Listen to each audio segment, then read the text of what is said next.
Coming up on tonight's episode of the Crypto Nightly News. Crypto goes retail, Twinkies are on the digital menu, and cyber crooks target Discord and Telegram users. We'll have those stories and an update from my first week in crypto class. For July 31, 2022, this is the Crypto Nightly News.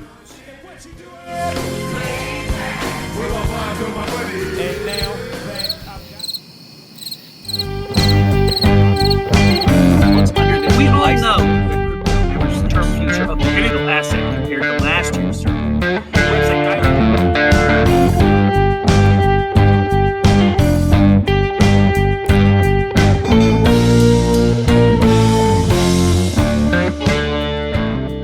Welcome to the Crypto Nightly News with Chris German.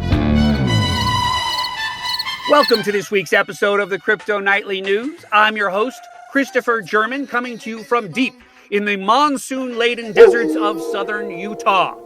It's not the end of the world, but you can see it from here. This will be my final episode from the desert for a while, as this week I am taking the show on the road and heading up to the pristine mountains of Lake Tahoe for a couple of months. In the coming weeks, I am hoping to add reports to this show from all over the world as we welcome a cast of crypto friends to help us deliver all the news from the world of crypto.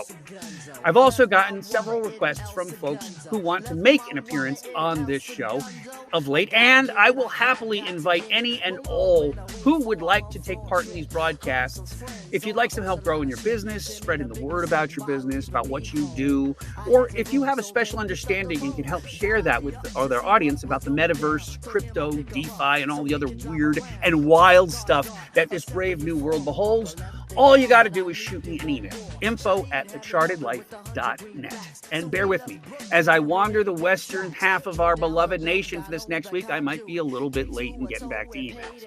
But for all you would-be investors out there and crypto-crazed cohorts, let me tell you this.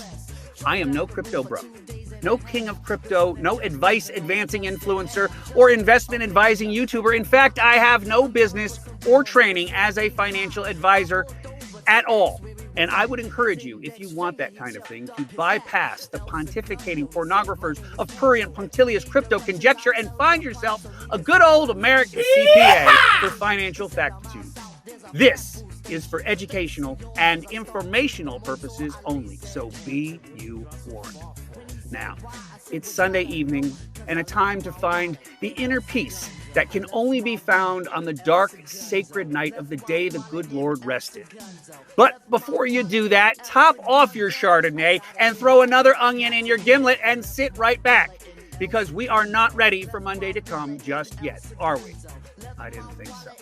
So, crank up your headphones and turn your ringer off, because this week, we will examine all of the ins and outs of crypto headlines, and I have an update from my first week of crypto class.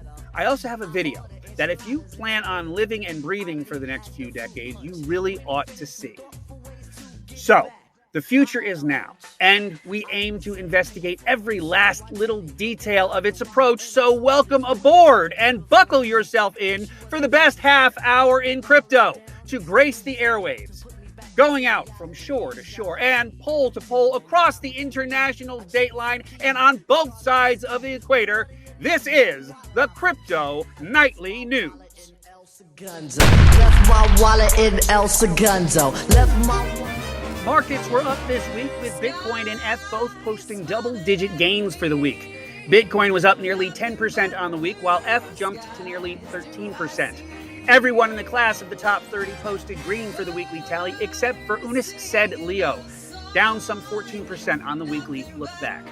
In NFT land, Bored Ape knocked CryptoPunks out of the top spot this week, posting over $11 million in sales, with Ledger Market Pass coming in at the number 2 spot with an awe-inspiring $8 million in sales, or nearly 450,000% change on their first week of trading. they minted out 10,000 market passes in the first 24 hours and claimed to be the world's first ever secure mint and secure distribution platform for curated NFT drops from influential and leading cultural brands and artists. Partners for the new offering on the NFT marketplace include Brick, Tag Heuer of LVMH, RTFKT, and Deadfellas. In any other weeks, Electric Sheep would have topped the news, but for Ledger's meteoric rise, eSheep saw $5 million in sales for a 600% increase in the number 6 spot. Mutant Ape and Moonbirds both saw gains on the week, putting them at the number 5 and 8 spot respectively, and everyone else on the top 10 list of the NFT saw mediocre progress for the week, likely because they were watching slack-jawed as Ledger ran past them on the chart. Top story this week from the land of crypto comes from the UK. When Overstock.com started accepting crypto for payment at the start of 2014, the world took notice in a big way. But 8 short years later, the rest of the retail world finally seems ready to play catch-up, according to a new study published this week by the worldwide accounting firm Deloitte in conjunction with PayPal. According to the study, a radical shift has occurred in less than a decade, with once wary customers and retailers increasingly viewing digital currency through an optimistic lens.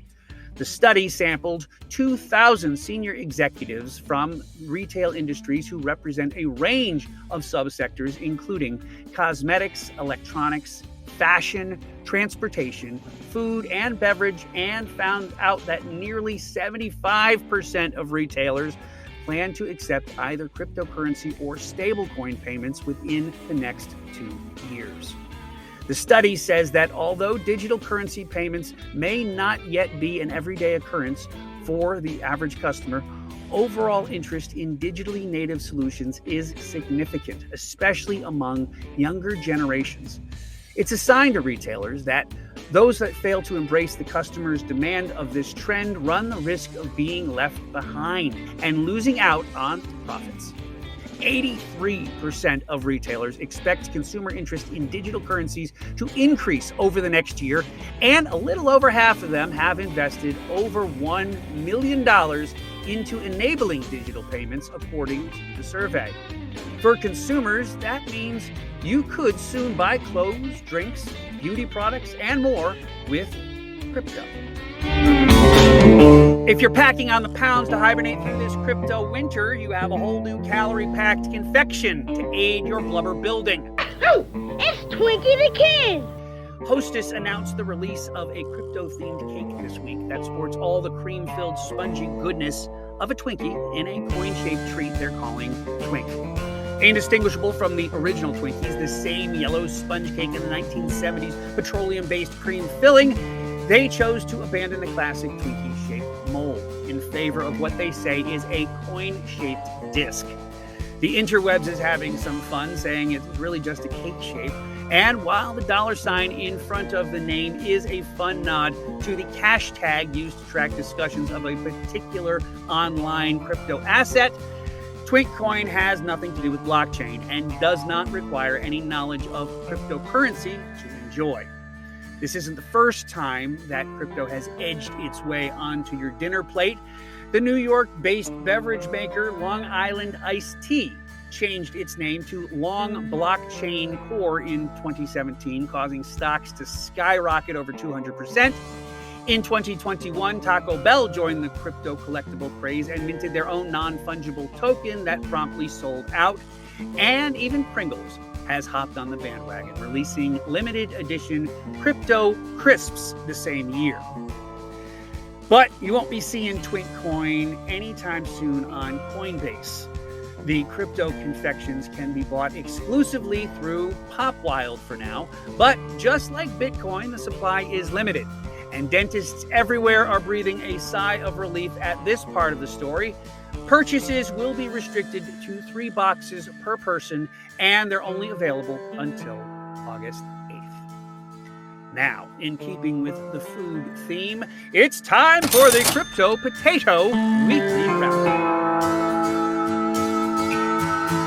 Oh, I love trash. In 2013, James Howell, a citizen of Newport, Wales, mistakenly threw away his iPhone-sized hard drive containing 8,000 Bitcoin.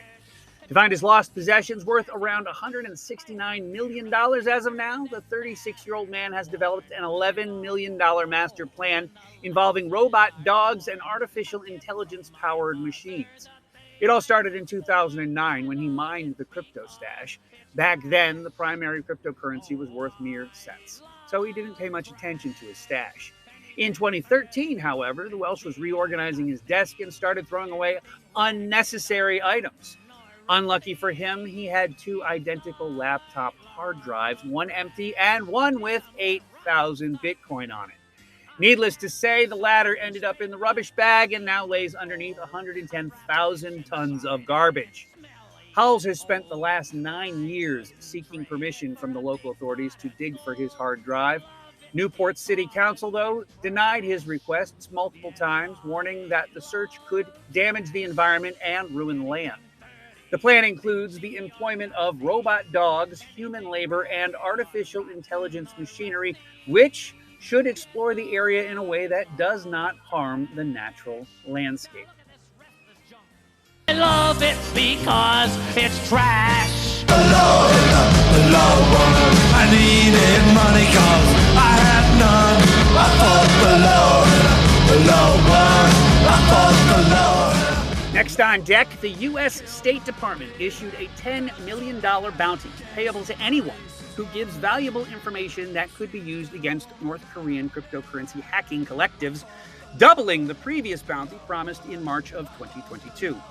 Chain Analysis estimated that North Korean cyber criminals stole almost $400 million in digital assets in 2021 alone, as the funds were collected mainly from exchanges and investment firms.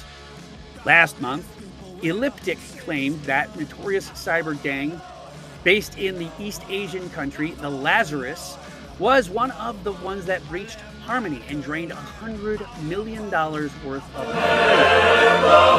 And while Ukrainians have made a few headlines after receiving millions of dollars in crypto donations, what's good for the goose is good for the gander, according to Russians. On July 29th, Chain Analysis released a report indicating that several pro-Russian groups have raised more than $2 million in cryptocurrency donations, mainly Bitcoin and ETH, to fund Russia's war against Ukraine. According to the report, Chain Analysis has identified a total of 54 pro-Russian organizations that have received over $2.2 million in Bitcoin, ETH, Tether, LTC, and Dogecoin to provide equipment and logistics to paramilitary groups in the Donbas region of Ukraine. Paramilitary organizations have used cryptocurrency to evade international sanctions, and pro-Russian groups laundered approximately $1 million via a local cryptocurrency exchange called Bitslato. The increase in pro-Russian groups received donations through cryptocurrencies indicates that they may be coordinating their actions to achieve their purposes. However, the amount of donations they have received is far less than those that were received by the Ukrainian government, which has raised already since March nearly $100 million through cryptocurrencies and NFT sales. And that is the Crypto Potato Market Wrap.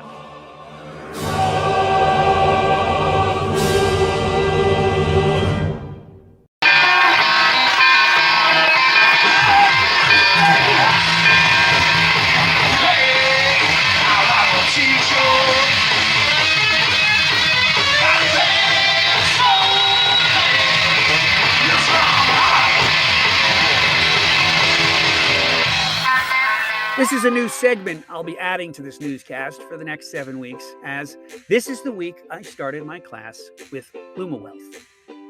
We have several guys in my class from all walks of life: a plumber, an electrical contractor, a sailor turned journalist with ADHD. Some have experience with coding and finance, while others, like me, are completely new at this stuff. In our first class, we set up our computers and got the lay of the land on how the class will go. We meet every Wednesday at 8 p.m. Eastern Time virtually. I kind of feel like we're all a little bit shy to get started, as none of us are really all that confident when it comes to coding or computers or anything like that. But Robert, our instructor, says he's really looking forward to teaching us and seeing how we develop as traders and start making money. That's what it's all about, right? For homework, we got these exercises in Python. That's the language we're learning so that we can build our own bots for trading. And he says if they're good enough, we can even sell them through Luma Wealth and get a commission on our bots every time someone buys one of them for trading. Now, I'm not saying this stuff isn't a bit complicated, and I do feel like I'm a fish out of water most days. When I was doing my homework the other day, I almost gave up. But Robert was there to talk me down. When we chatted on Discord and I figured out what the problem was with my computer, and I got to finish my homework assignment. This is really exciting stuff. And I can't believe at the tender age of 46, I, Christopher German, am learning to build bots to trade crypto. I kind of feel like for the first time in my adult life, I am developing a retirement plan. It's exciting, don't you think?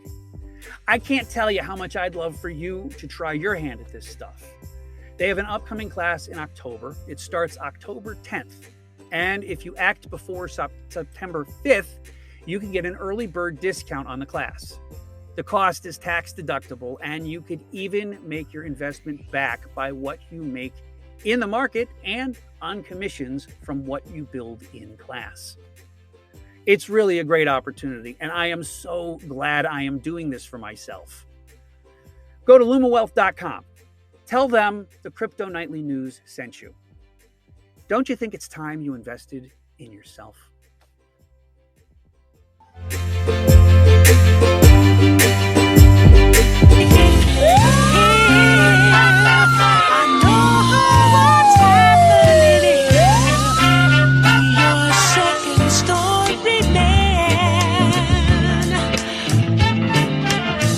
Now for our second story.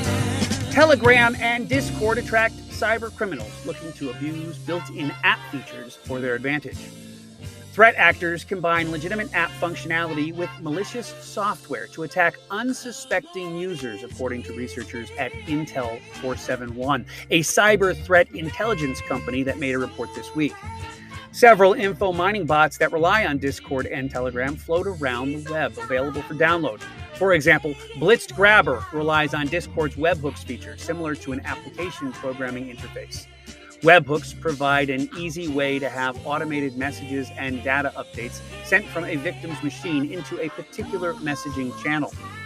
Info stealers that rely on legitimate messaging apps can steal a trove of personal data, such as passwords, browser cookies, cryptocurrency wallets, payment card information, and operating system information.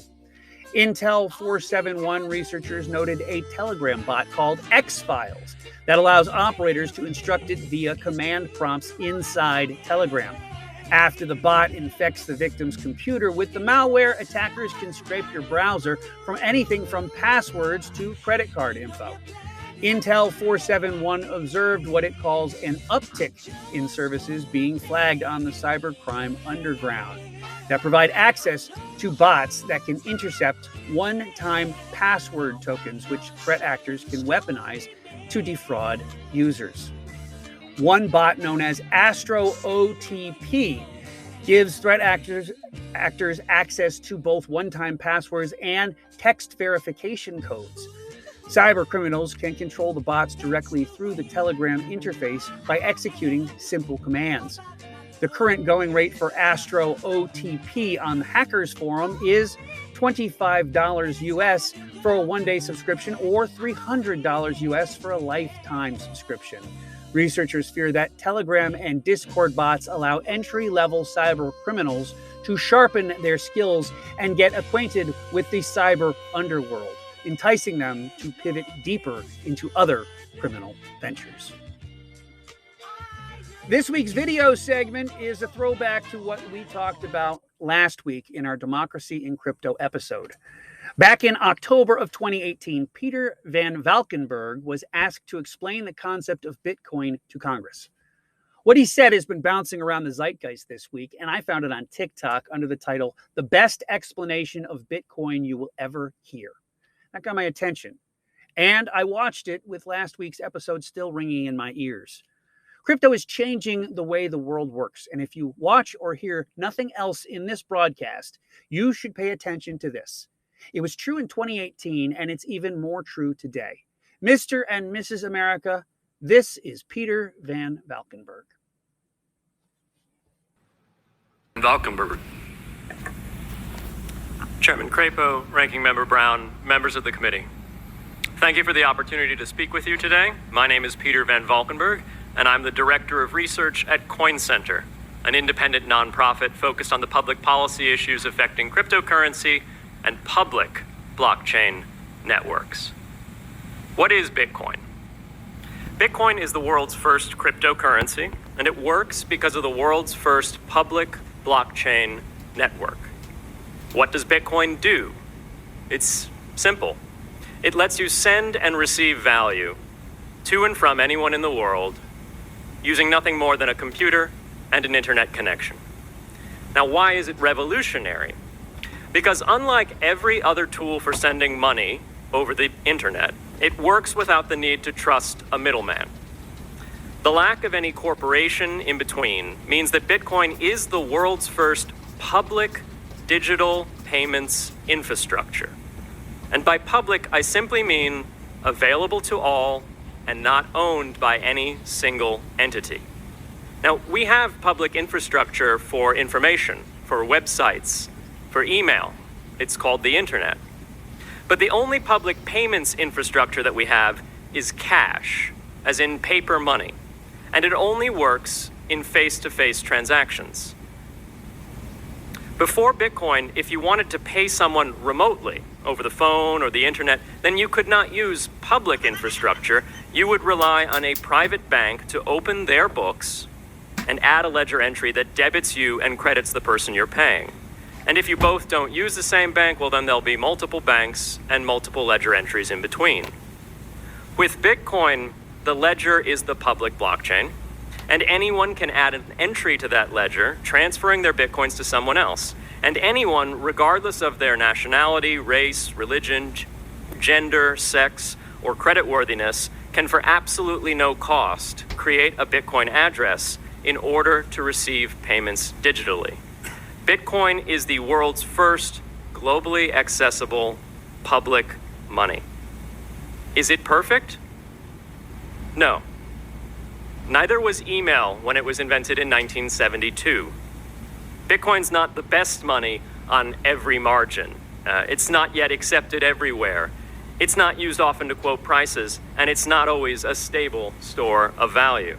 But it is working, and the mere fact that it works without trusted intermediaries is amazing. It's a computer science breakthrough, and it will be as significant for freedom, prosperity, and human flourishing as the birth of the internet. And Bitcoin is just the beginning. If we can replace private payments infrastructure, then we can replace other private choke points to human interaction as well. Now, why should we want to build more public infrastructure? Why should we embrace blockchains over corporate intermediaries? Why should we tolerate their inefficiencies and work to make them better?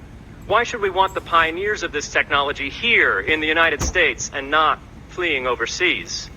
A simple reason. Because the corporate intermediaries providing today's critical but privately owned infrastructure are becoming fewer, larger, and more powerful, and their failures are increasingly grave. So roughly half of all Americans, 143 million people, had their social security numbers exposed to hackers because of a breach at Equifax. The SWIFT network has relayed hundreds of millions of dollars in fraudulent transactions because of hacked member banks in Bangladesh, Vietnam, Ecuador, and Russia. The FBI suspects now that the largest of these hacks was perpetrated by North Korea. Corrupt, low-level employees at an Indian bank, Punjab National, were able to fraudulently certify SWIFT messages, stealing $1.8 billion. It's the largest electronic bank robbery in history. In fact, it's the largest bank robbery in history. In October 2016, an estimated 1.2 million internet-connected devices were hacked and turned into a botnet that for several hours made prominent websites unavailable across Europe and North America, including CNN and Fox News, the New York Times, and the Wall Street Journal. Increasingly, physical machines are being connected to the internet to augment their capabilities. They're wired through servers that are owned and maintained by private and trusted intermediaries, the so-called Internet of Things. Pacemakers from St. Jude's Hospital have been hacked. Baby monitors from TrendNet have been hacked. And Jeeps from Jeep have been hacked to the point where they can be remotely commandeered and driven off the road. Now, those vulnerabilities are inescapable in systems that have single points of failure. It doesn't matter if the point of failure is a corporation or if it's a government. There shouldn't be a single point of failure. Similar choke points existed before the internet. If you wanted to deliver a message, you'd have to go through one of 3 television broadcasters or a handful of newspapers. Private corporations are essential, but no critical infrastructure should rely on 1 or 2. The internet removed single points of failure in communications infrastructure and ushered in a wave of competition among new media corporations building on top of its public rails. Blockchains can similarly disintermediate critical payments and IoT infrastructure. The technology is not yet ready to answer all of those questions today, but it is our best hope. And as with the internet in the 1990s, we need a light touch, pro-innovation policy to ensure that these innovations flourish in America for the benefit and security of all Americans.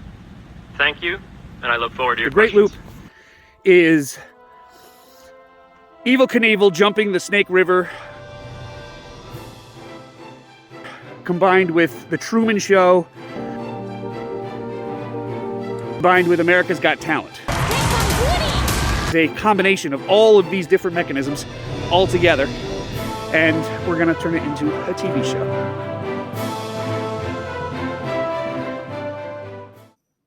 And now for our final story. The Crypto Nightly News was created really on a whim. I decided I wanted to use what I know as a teacher who has taught sailing for the last 20 years and combine that with what I know about crypto to create a show that can be fun, educational, and useful to you as a crypto-inclined consumer. I realized quite quickly, however, that this is big, way bigger than just me and a little YouTube channel.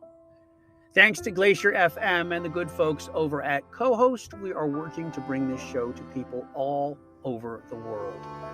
And it is this effort to speak to a world audience that is prompting us to work as a news gathering team, with reporting coming from the UK, Romania, Africa, India, and everywhere else. There are people who are curious about crypto and want a show that is for them. It is my hope to make this into a nightly show that goes out on radios and televisions everywhere, every night. It is my hope to create a dynamic news gathering team of journalists from around the world to tell the stories that matter to you, where you live, and make you a more informed consumer by learning about where others live.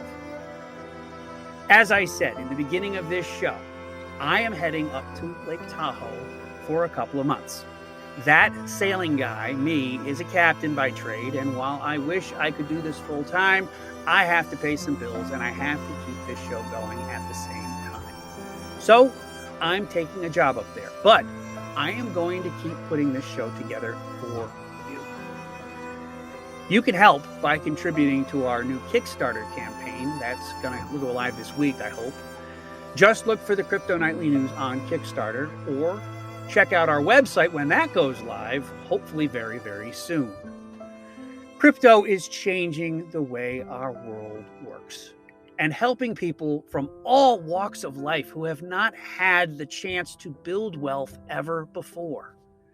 We aim to tell that story and help a whole new generation of financially literate people get their share of the dream that is life, liberty, and the pursuit of happiness. I think the mission is right. Progress is coming. And with your help, success will come soon after. Thank you for watching, and thank you in advance for helping create the Crypto Nightly News.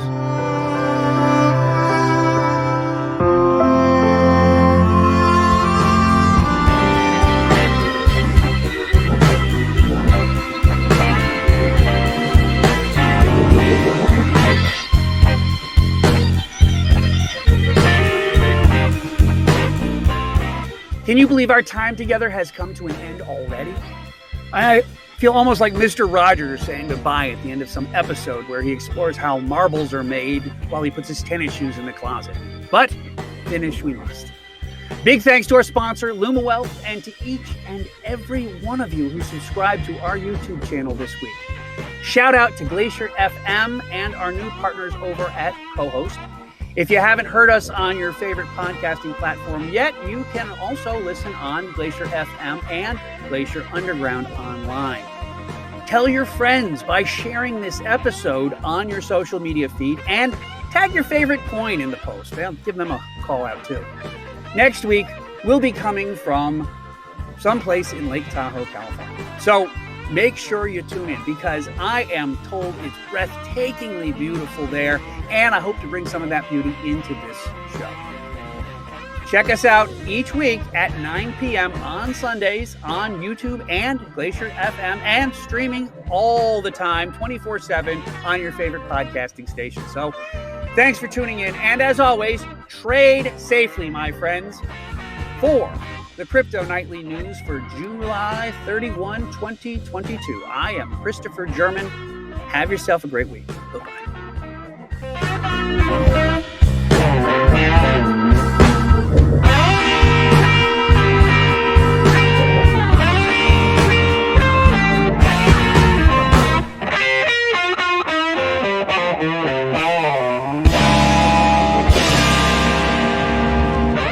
The Crypto Nightly News is part of the Charted Life Productions, LLC.